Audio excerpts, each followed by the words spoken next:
The Constitution of India, Preamble.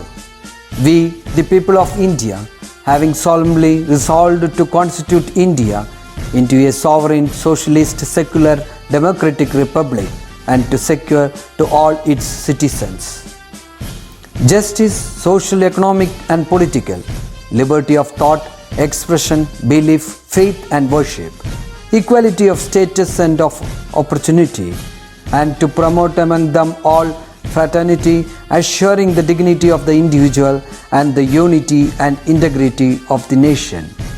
In our Constituent Assembly, this 26th day of November 1949, do hereby adopt, enact and give to ourselves this Constitution. Welcome back. How are you all? Do your work on time. Read and study your lessons regularly. Okay. In the previous class, we discussed on importance of election in a democratic system. Today, let us continue the lesson. The next topic, free and fair election. സ്വതന്ത്രവും നീതിപൂർവകവുമായ തിരഞ്ഞെടുപ്പ്. A free and fair system of election is essential to make elections impartial and transparent. To fulfill this vision, provisions like universal adult franchise, right to contest in election, independent election commission, etc. have been included in the Constitution. Look at this notification given in your textbook. What did you understand from this? This is the election notification regarding Sri Moolam People's Assembly, Travancore. What are the indications you get about the right to vote to Sri Moolam Praja Sabha in Travancore? First one, those who pay annual land tax of not less than ₹50. Second, those who have annual income of not less than ₹2,000. Okay, നമുക്കറിയാം സ്വാതന്ത്ര്യത്തിന് മുമ്പ് നമ്മുടെ കേരളം ഉൾപ്പെടുന്ന ഈ ഭാഗത്തുണ്ടായിരുന്ന പ്രധാനപ്പെട്ട നാട്ടുരാജ്യമായിരുന്നു തിരുവിതാംകൂർ. തിരുവിതാംകൂറിലെ ശ്രീമൂലം പ്രജാസഭയിലേക്ക് നടന്ന തെരഞ്ഞെടുപ്പിനുള്ള ക്രൈറ്റീരിയ ആയിരുന്നു നമുക്ക് തന്നിട്ടുണ്ടായിരുന്നത്. തിരുവിതാംകൂറിൽ അന്ന് എല്ലാവർക്കും വോട്ടവകാശം ഉണ്ടായിരുന്നില്ല. 50 രൂപയ്ക്ക് മുകളിൽ വാർഷിക ഭൂനികുതി നൽകുന്നവർക്ക് വോട്ടവകാശം കൊടുത്തിരുന്നു. വാർഷിക വരുമാനം 2000 രൂപയ്ക്ക് മുകളിലുള്ളവർക്കും വോട്ടവകാശം കിട്ടിയിരുന്നു. Now you know about the criteria for the right to vote in Travancore. What is the present criteria of right to vote? Look at this picture. The voters of the country are waiting in queue to cast their vote. The right to elect representatives is the right to vote. ഭരണ നിർവഹണത്തിൽ എല്ലാ ജനങ്ങളുടെയും പങ്കാളിത്തം ഉറപ്പുവരുത്തുന്ന നടപടിയാണ് വോട്ടവകാശം. Those who elect their representatives are called electors. The right to vote is the most effective method to ensure a citizen's participation in a democratic system. Okay, what do you mean by universal adult franchise? The right of all adult citizens to vote irrespective of caste, religion, race, language, sex, place of birth, etc. is universal adult franchise. In India, everyone who has attained 18 years of age has the right to vote. അതായത് ജാതി, മത, വർഗ, ലിംഗ വ്യത്യാസമില്ലാതെ പ്രായപൂർത്തിയായ എല്ലാവർക്കും വോട്ടവകാശം നൽകുന്നതിന് സാർവത്രിക പ്രായപൂർത്തി വോട്ടവകാശം എന്ന് പറയും. ഇന്ത്യയിലെ വോട്ടിംഗ് പ്രായം 18 വയസ്സാണ്. 18 വയസ്സ് പൂർത്തിയായിട്ടുള്ള ഏതൊരു പൗരനും വോട്ട് ചെയ്യാനുള്ള അവകാശം കിട്ടും. How one Indian citizen can be enrolled in voters list? Complete 18 years of age on January 1st. Settle in a constituency at least 6 months. Give application in form number 6A. Okay. Next is the right to contest in election. തിരഞ്ഞെടുപ്പിൽ മത്സരിക്കാനുള്ള അവകാശം നീതിപൂർവകമായ തിരഞ്ഞെടുപ്പ് ഉറപ്പാക്കും. Every citizen has the right to contest elections and become a representative of the people. As per the Representation of Peoples Act, every Indian citizen whose name is enrolled in the electoral roll has the right to contest election, if not disqualified otherwise. The minimum age has been fixed for contesting elections. Look at this table. It shows the age limit for contesting different elections. Election and age limit President 35 years, the Vice President 35 years, Member of Rajya Sabha 30 years, Member of Lok Sabha 25 years, Member of State Legislative Assembly 25 years, Member of Panchayat 21 years, Councillor of Municipality 21 years. Okay, next, Independent Election Commission. നിഷ്പക്ഷമായ തെരഞ്ഞെടുപ്പ് ഉറപ്പാക്കുന്നതിന് സ്വതന്ത്ര തെരഞ്ഞെടുപ്പ് commission അനിവാര്യമാണ്. The Constitution of India has constituted an independent election commission. At present, the Election Commission of India is a multi-member body with one chief election commissioner and two commissioners. They are appointed by the President. To help the Election Commission, chief electoral officers are appointed in all states. The central and state government employees are deputed for election duty whenever needed. Central ഗവൺമെൻറ്റിൻ്റെയും state ഗവൺമെൻറ്റിൻ്റെയും എംപ്ലോയീസിനെയാണ് election ഡ്യൂട്ടിക്കായിട്ട് നിയോഗിക്കുക. The election to the offices of the President, Vice President, Rajya Sabha, Lok Sabha and the state legislative assemblies are conducted by the Election Commission of India. Look at this collage given in your textbook. From this we can understand the various activities of the Election Commission. Let us discuss the functions of Election Commission of India.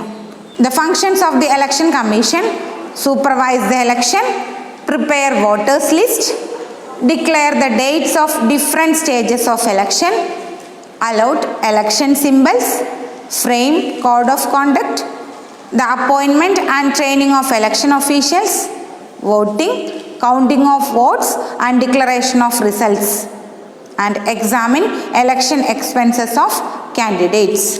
These are the important functions of the Election Commission. Undesirable tendencies of the Indian electoral system. തെരഞ്ഞെടുപ്പ് രംഗത്ത് ഇന്ത്യയിലെ തെരഞ്ഞെടുപ്പ് രംഗത്തുണ്ടായിട്ടുള്ള അനഭിലഷണീയമായ പ്രവണതകൾ or drawbacks of Indian electoral system. The electoral system of India has certain drawbacks. Look at this chart. These are the drawbacks of Indian electoral system. Influence of money. Voters are influenced by offer of money. Political parties spend large amount of money for election campaign. Next, election related violence. Violence on the polling day, bogus voting and booth capturing. കള്ള വോട്ടും booth പിടിച്ചെടുക്കലും. Influence of caste and religion. Caste and religious considerations influence selection of candidates. ഇത് കാൻഡിഡേറ്റ്സിനെ തിരഞ്ഞെടുക്കുന്നതിൽ കാസ്റ്റിൻ്റെയും അതുപോലെ religious കൺസിഡറേഷനും അതിൻ്റെ influence കൂടുതലായിട്ട് കാണുന്നത്. Lack of representation of women. Women do not get due consideration during this election of candidates. Poor representation of women in the parliament and legislative assemblies. These are the undesirable tendencies of the Indian electoral system. Okay, next is the electoral reforms. Electoral reforms have been implemented to avoid undesirable tendencies in the Indian electoral system. These are some of the reforms implemented by the Election Commission to correct the election process. Electoral reforms. Identity card with the voter's photo has been introduced. Limit has been set on the election expenses of candidates. Implemented code of conduct for political parties and candidates. Electronic voting machine EVM has been introduced in elections. Published voters list with the photo of the electors. Negative voting system has been introduced. What do you mean by negative voting? In India, negative vote has been introduced, which gives the opportunity to the voters to reject all the candidates contesting in elections. In electronic voting machine, at the end of the names of the candidates, NOTA, nota, none of the above has been included. The voter can press the nota button and cast his negative vote. Included the photo of candidates on ballot paper. ഇക്കഴിഞ്ഞ തദ്ദേശ സ്വയംഭരണ സ്ഥാപനങ്ങളിലേക്കുള്ള തെരഞ്ഞെടുപ്പിൽ NOTA button ആയിരുന്നില്ല ഉണ്ടായിരുന്നത്, end button ആയിരുന്നു ഉണ്ടായിരുന്നത്. NOTA NOTA negative voting ഉള്ളത് legislative അസംബ്ലികളിലേക്കും ലോക്സഭയിലേക്കും നടക്കുന്ന ഇലക്ഷനിലാണ് നെഗറ്റീവ് വോട്ടിംഗ് സിസ്റ്റം ഇൻട്രൊഡ്യൂസ് ചെയ്തിട്ടുള്ളത്. Next, election and political parties. Let us discuss the role of political parties in a democratic system. Okay, what do you mean by political parties? Political parties are organizations formed on the basis of an ideology which works continuously for attaining political power. Let us discuss the functions of political parties. Connect the government and the people, form public opinion, create political awareness, contest elections and the party attains majority of seats from the government. The parties which do not get majority of seats functions as responsible opposition. ഭൂരിപക്ഷം കിട്ടുന്ന പാർട്ടിക്ക് government form ചെയ്യാൻ കഴിയും. അതിന് താഴെ നിൽക്കുന്ന party ആയിരിക്കും പ്രതിപക്ഷ പാർട്ടിയായിട്ട് അറിയപ്പെടുക. Correct the wrong policies of the government and put forward various policies and programs. In a democratic system, any individual has the freedom to form a political party. ജനാധിപത്യ സംവിധാനത്തിൽ ഏതൊരു ഇൻഡിവിജ്വലിനും രാഷ്ട്രീയ പാർട്ടികൾ ഫോം ചെയ്യാനുള്ള അവകാശമുണ്ട്. Every political party functioning in our country should register with the Election Commission. Look at the table. These are the important national and state political parties in India. National parties: BJP, International Congress, CPIM, BSP and NCP. State parties: AAP, AIADMK, DMK, AITC, SP, RJD, AGP, Shiva Sena, Janata Dal Secular, Shiromani Akali Dal, etc. What do you mean by national parties? Political parties which functions across the nation and have influence in more than one state are called national parties. State parties, political parties which have influence in only one state are called state parties. National പാർട്ടികളാണെങ്കിൽ ലോക്സഭയിലേക്കുള്ള തെരഞ്ഞെടുപ്പിൽ poll ചെയ്ത വോട്ടിൻ്റെ 6% നേടിയിരിക്കണം. 4 അതിലധികമോ സ്റ്റേറ്റുകളിൽ നിന്നായി 6%-ലധികം വോട്ടുകൾ നേടിയിട്ടുള്ള പാർട്ടികളെയാണ് national പാർട്ടികളായിട്ട് കണക്കാക്കുക. സ്റ്റേറ്റ് പാർട്ടികളാണെങ്കിൽ ലെജിസ്ലേറ്റീവ് അസംബ്ലിയിലേക്ക് നടക്കുന്ന തെരഞ്ഞെടുപ്പിൽ പോൾ ചെയ്ത വോട്ടിൻ്റെ 6% വോട്ടുകൾ നേടിയിരിക്കണം. ലെജിസ്ലേറ്റീവ് അസംബ്ലിയിലേക്കുള്ള 2 സീറ്റുകളും നേടിയിരിക്കണം. അങ്ങനെയാണെങ്കിലാണ് അതിനെ സ്റ്റേറ്റ് പാർട്ടികളായിട്ട് കണക്കാക്കുന്നത്. Okay, then what do you mean by registered parties?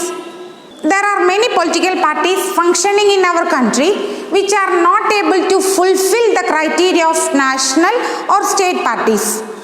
These parties are called registered parties as they are registered with the Election Commission. Okay, clear? National parties, state parties and registered parties. Okay, next is the coalition politics and election. Coalition politics means കൂട്ടുകക്ഷി രാഷ്ട്രീയം. Look at the news report given in your textbook. Many political parties form coalition and contest election of the center and state governments. On occasion where no political party can get majority in elections, parties who can cooperate form coalition fronts based on a common minimum program and contest election. This is coalition politics. അതായത് ഒരു പാർട്ടിക്ക് ഒറ്റയ്ക്ക് ഭൂരിപക്ഷം കിട്ടാത്ത സാഹചര്യം വരുമ്പോൾ മറ്റ് കൂട്ടുകക്ഷികളും ചേർന്നിട്ടായിരിക്കും government form ചെയ്യുക. അങ്ങനെയുള്ളതിനാണ് കോalition പൊളിറ്റിക്സ് എന്ന് പറയുന്നത്. കൂട്ടുകക്ഷി രാഷ്ട്രീയം അല്ലെങ്കിൽ കൂട്ടുകക്ഷി മന്ത്രിസഭ. When such coalition friends win the election and form government, it is a coalition government. Unlike other states, Kerala has brought coalition politics into practice. Way back in 1960s, coalition government was established in Kerala. അപ്പോൾ 1960 തൊട്ട് കേരളത്തിൽ കൂട്ടുകക്ഷി മന്ത്രിസഭകളാണ് form ചെയ്തിട്ടുള്ളത്. After that, most of the governments which came to power were coalition governments. Coalition government have become the order of the day both of the center and in state. അപ്പോൾ state മന്ത്രിസഭകളിലും അതായത് state legislative അസംബ്ലികളിലും അതുപോലെ central ഗവൺമെൻറ്റിലെയും കൂട്ടുകക്ഷി മന്ത്രിസഭകളാണ് നമ്മുടെ ഇന്ത്യയിൽ form ചെയ്തുകൊണ്ടിരിക്കുന്നത്. അപ്പോൾ ഒരു കക്ഷിക്ക് ഭൂരിപക്ഷം കിട്ടാതെ വരുമ്പോൾ, ഗവൺമെൻറ് ഫോം ചെയ്യാനുള്ള ഭൂരിപക്ഷം കിട്ടാതെ വരുമ്പോൾ മറ്റു കൂടെയുള്ള ഘടകകക്ഷികളും അല്ലെങ്കിൽ കൂട്ടുകക്ഷികളും ചേർന്നായിരിക്കും മന്ത്രിസഭ ഫോം ചെയ്യുക. അങ്ങനെയുള്ള മന്ത്രിസഭകളെയാണ് കൂട്ടുകക്ഷി മന്ത്രിസഭ എന്ന് പറയുന്നത്. Now let us discuss Psephology. തെരഞ്ഞെടുപ്പ് പ്രവചന ശാസ്ത്രം. Okay, what do you mean by Psephology? Psephology is the science of predicting election result before the declaration of results after analyzing the possibilities of political parties and coalition fronts. തിരഞ്ഞെടുപ്പ് ഫലപ്രഖ്യാപനത്തിന് മുമ്പ് രാഷ്ട്രീയ പാർട്ടികളുടെയും മുന്നണികളുടെയും വിജയ സാധ്യത പരിശോധിച്ച് പ്രവചിക്കുന്ന പഠനശാഖയാണ് തിരഞ്ഞെടുപ്പ് പ്രവചന ശാസ്ത്രം. The results are predicted based on opinion polls, media analysis, interviews, exit polls and previous election result. Through predictions, we can understand the public opinion in favor or against the political parties. The election predictions may not be always correct. തെരഞ്ഞെടുപ്പ് ഫലം പ്രവചിക്കുന്നത് മാധ്യമ റിപ്പോർട്ടുകൾ, അഭിപ്രായ സർവേകൾ, അഭിമുഖങ്ങൾ, exit poll എന്നിവ അടിസ്ഥാനമാക്കിയാണ്.